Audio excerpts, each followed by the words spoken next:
Hello friends, कैसे हैं सभी। तो फ्रेंड्स, मजा आ रहा है मैथ्स करने में। जो भी मेरे साथ जुड़े हुए हैं सारे बच्चे, उनको बहुत ही मजा आ रहा होगा करने में, क्योंकि मैं बहुत आसान तरीके से मैथ्स समझाता हूँ। ठीक है, तो बच्चों जो फर्स्ट टाइम ये वीडियो देख रहे हैं, फटाफट चैनल को सब्सक्राइब कर लीजिए, जिससे कि जो मैं नई वीडियोस अपलोड करूंगा ना कंसेप्ट की, एक्सरसाइज की, तो फटाफट उनको नोटिफिकेशन आ जाएगा। ठीक है, उनको सर्च करने की जरूरत नहीं पड़ेगी। तो बच्चों लास्ट क्लास में हमने क्या किया था, जो रैशनल नंबर है और इरेशनल नंबर, उनके कंसेप्ट हमने सीखे थे, क्या होते हैं, किस किस टाइप के होते हैं। डेसिमल एक्सपेंशन पढ़े थे, उनके टर्मिनेटिंग नॉन टर्मिनेटिंग पढ़े थे हमने। ठीक है, आज हम वो एक्सरसाइज कर लेते हैं। तो ये एनसीईआरटी बुक का है फर्स्ट क्वेश्चन, एक्सरसाइज 1.3 का फर्स्ट क्वेश्चन है। Prove that root 5 is an irrational number. ठीक है, जो रूट 5 है आपको प्रूव करना है कि ये क्या है, इरेशनल नंबर है। तो बच्चों इसका मैं कंसेप्ट बता देता हूँ। इसी टाइप के क्वेश्चन आप बुक में और देखेंगे 3-4, तो आप उनको अपने आप से ट्राई कीजिए। ठीक है, सेम कंसेप्ट सब में ही लगेगा। तो देखिए इसको कैसे करना है। तो रूट 5 क्या है, इरेशनल नंबर है, तो हम इसको मान के चलते हैं ये क्या है, रैशनल नंबर है। ठीक है, assume that root 5 is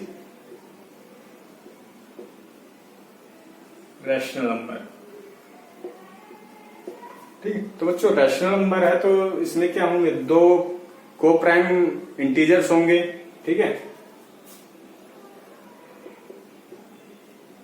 hence there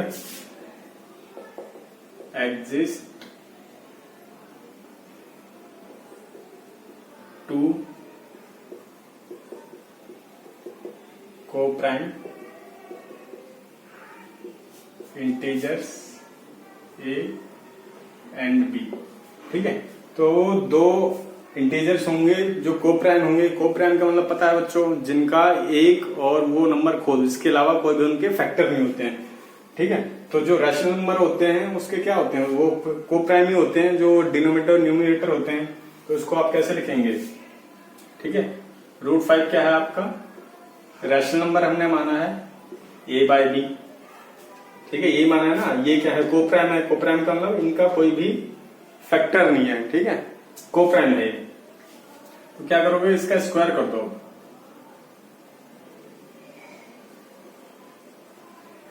square both sides, square कर दो, क्या आ जाएगा, ये 5 हो जाएगा, ए स्क्वायर बी स्क्वायर। ठीक है, क्लियर है यहां तक। अब क्या करो, 5 उधर भेज दो,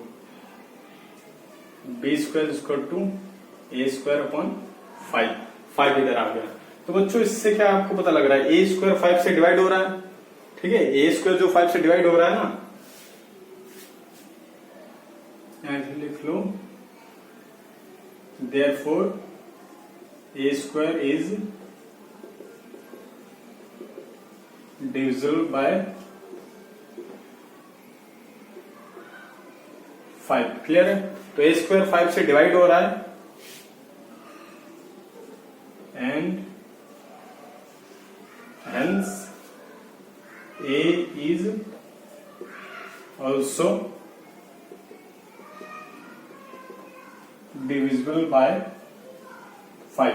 ठीक है, ए स्क्वायर 5 से डिवाइड हो रहा है, इसका मतलब क्या है, ए भी जो है 5 से डिवाइड होगा। ठीक है, तो इसको लिख दो आप,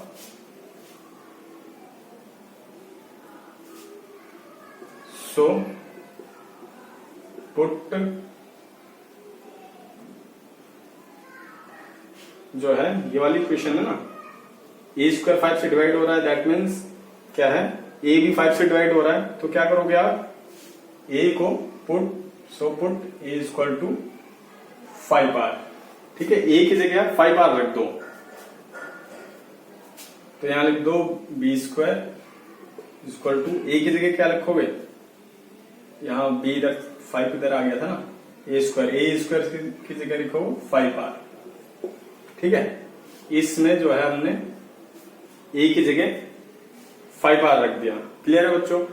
तो अब देखो इसको सॉल्व करोगे, 5b स्क्वायर ये कितना हो गया, 25r स्क्वायर। ठीक है, यहां से देखो 5 से कट गए, B square equal to 5r square. ठीक है, और ये B square upon 5 equal to R square. ठीक है बच्चों, तो यहां से देखो ये सेम ऐसी ही बन गई ना, यहाँ पे ए स्क्वायर को 5 डिवाइड कर रहा था या बी स्क्वायर को 5 डिवाइड कर रहा है। इसका मतलब क्या है, इसका मतलब क्या है बच्चों, ये नोट डाउन कर लिया होगा आपने।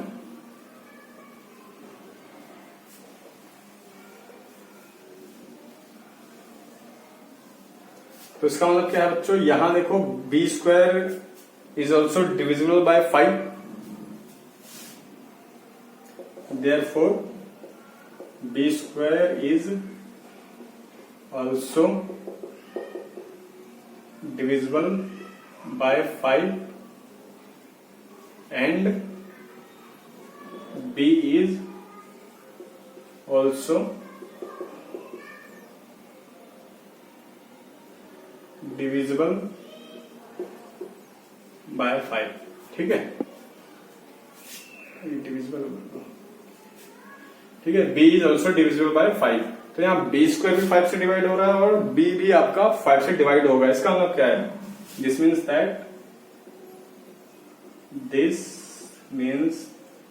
That a and b have at least one common factor। ठीक है, इट मीन्स 5। तो बच्चों क्या है, ए और बी दोनों क्या है, ए भी 5 से डिवाइड हो रहा था, बी भी, तो दोनों का एक कॉमन फैक्टर 5 आ गया। लेकिन ये तो क्या है बच्चों, जो हमने माना था रूट 5 क्या है, रैशनल नंबर, ये उसका विरोध में, उसके कॉन्ट्राडिक्स है। ठीक है, तो ये जब उसके अगेंस्ट है, कॉन्ट्राडिक्ट कर रहा है उस स्टेटमेंट का, दैट मीन्स जो हमने माना था ये रैशनल नंबर है, वो क्या है, अजम्पशन हमारा रॉन्ग है। It means root 5 is a irrational number. Clear है, तो उसको आप लिख लो,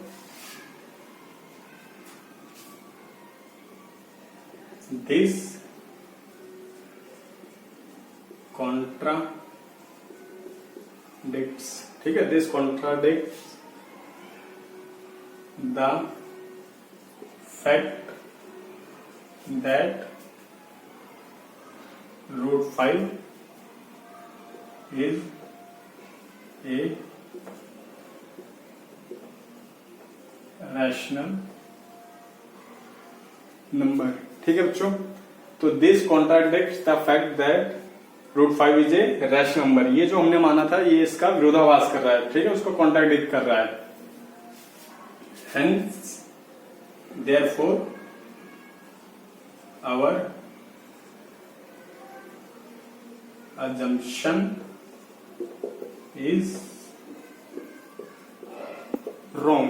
ठीक है बच्चों, our assumption is wrong, जो हमने माना था कि रूट 5 क्या रैशनल नंबर है, वो रॉन्ग है। ठीक है, तो एक लास्ट लाइन और लिख दो। क्लियर नजर आ रहा है बच्चों, यही लिख दो आप।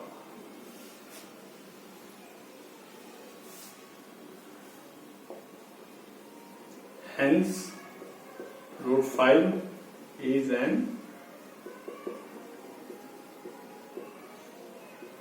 irrational number। ठीक है बच्चों, तो इस तरह आपको ये अटेम्प्ट करना है, ये वाले क्वेश्चन। इसी सेम कंसेप्ट वाले आप देखेंगे कि 3-4 क्वेश्चन और हैं एनसीईआरटी बुक में, आप उसको भी इसी तरह कर लीजिए। ठीक है, फिर मैं नेक्स्ट क्वेश्चन कराऊंगा आपको। क्लियर है बच्चों, चलिए बच्चों स्टार्ट करते हैं इसको। तो फर्स्ट ऑफ ऑल आप इसको वही मानेंगे rational number. Let us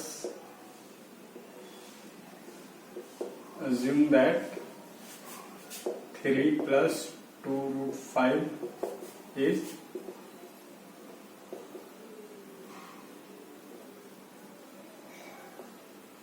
rational number. ठीक है, रैशनल नंबर मान लिया इसको हमने। तो जब ये रैशनल नंबर है तो क्या होगा, 3 plus 2 root 5 रैशनल नंबर माना है, तो इसको हम p बाय क्यू के फॉर्म में लिखेंगे। ठीक है, जहां p और q क्या है आपके, where p and q are coprime. ठीक है, और q not equal to 0। p q आपके क्या है, को प्राइम है। को प्राइम का मतलब उनका एक और वो ये नंबर खोद, इसके अलावा कोई भी फैक्टर नहीं है। ठीक है, तो इसको क्या करोगे अब, 2√5 है, इसको p क्यू -3 इधर कर दो। ठीक है, फिर क्या है √5 p/q -3/2 ये भेज दो। ठीक है, फिर p/2q। ठीक है, इसको क्या है अलग अलग कर लो, -3/2। ठीक है, दोनों टर्म को अलग अलग कर लिया। तो जो क्या है, ये क्या है, रैशनल नंबर है। ठीक है, रैशनल नंबर है, तो रैशनल नंबर है तो इसको ऐसे लिखो आप, √5 = p = 2q -3/2। ठीक है, तो p q आपके क्या है, इंटीजर्स हैं, क्योंकि p and q are integers. Clear हो यहां तक? तो p q आपके क्या है, इंटीजर्स हैं। ठीक है, इंटीजर्स है, तो बच्चों इंटीजर्स पे जो मैथमेटिकल ऑपरेशन होता है, इंटीजर्स पे अगर आप ऐड, सब्ट्रैक्शन, एडिशन या मल्टीप्लिकेशन करें, डिवीजन करें, तो वो क्या है, इंटीजर में ही आंसर आता है। ठीक है, ये मैथ्स के रूल में हमने पढ़ा है। तो ये जब इंटीजर्स है, it means therefore p 2q -3/2 is also integer. ठीक है, ये टर्म भी क्या है, इंटीजर है। इंटीजर का मतलब क्या है, रैशनल नंबर हो गई ये टर्म भी, तो उसको यहां लिख लो आप। ठीक है बच्चों, तो ये वो जो राइट हैंड वाली टर्म है, ठीक है, इसमें से देखो ये वाली टर्म क्या होगी, रैशनल नंबर आ गई। Therefore p/2q -3/2 is rational number. ठीक है, हेंस √5 इज रैशनल नंबर। तो बच्चों √5 क्या है, रैशनल नंबर आ गई, लेकिन √5 क्या है, but √5 is an irrational number. ये अभी हमने प्रूफ किया फर्स्ट क्वेश्चन में। ठीक है, तो √5 क्या है, इरेशनल नंबर है। तो इसका मतलब क्या है,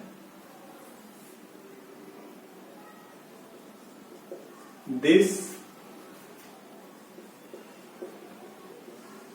contradicts the fact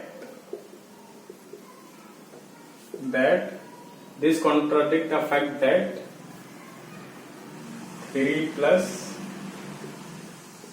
√5 is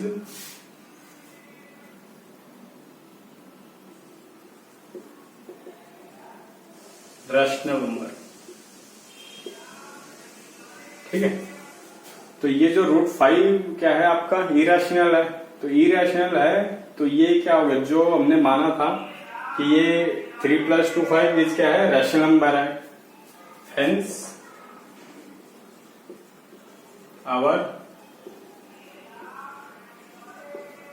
assumption is wrong. ठीक है, तो हमारी assumption इज रॉन्ग है। जो हमने माना था 3 + 2 5 क्या है, एक रैशनल नंबर है। And therefore 3 + 2√5 is irrational number. ठीक है बच्चों, तो इस तरह आपको ये अटेम्प्ट करना है। ठीक है, आपको रैशनल नंबर मान के चलना है, फिर उसके कोप्राइम मतलब p/q के फॉर्म में लिख लेना है। आपको पता है कि वो p/q क्या है, इंटीजर्स हैं। ठीक है, तो इंटीजर्स हैं, तो इंटीजर्स पे जो मैथमेटिकल ऑपरेशन करते हैं, तो वो वाली टर्म भी क्या होती है, इंटीजर्स आती है। दैट मीन्स रैशनल नंबर आएगी। तो ये रैशनल नंबर आ गई, तो √5 क्या है आपका, वो भी रैशनल नंबर बन गया। लेकिन √5 क्या है, इरेशनल नंबर है, ठीक है। तो √5 इरेशनल है, तो ये क्या है, जो हमने जंक्शन माना था उसका कॉन्ट्राडिक्ट है, ठीक है, उसका विरोधाभास कर रहा है। इसका मतलब क्या है, 3 + 2√5 क्या है, एक इरेशनल नंबर है। क्लियर है बच्चों? तो इस तरीके से आप ये जो अटेम्प्ट करेंगे, ये क्वेश्चन नंबर 2 है, ठीक है। तो जो भी 2-3 क्वेश्चन है आप सेम टाइप के आप वो अटेम्प्ट कर लीजिए। फिर मैं नेक्स्ट क्वेश्चन जो है वो नेक्स्ट क्लास में कराऊंगा, तब तक आप खूब प्रैक्टिस करिए, कंसेप्ट आपको क्लियर हो जाएगा। और इस वीडियो को अपने दोस्तों के साथ ज्यादा से ज्यादा शेयर कीजिए और सब्सक्राइब कीजिए, ठीक है। चलिए।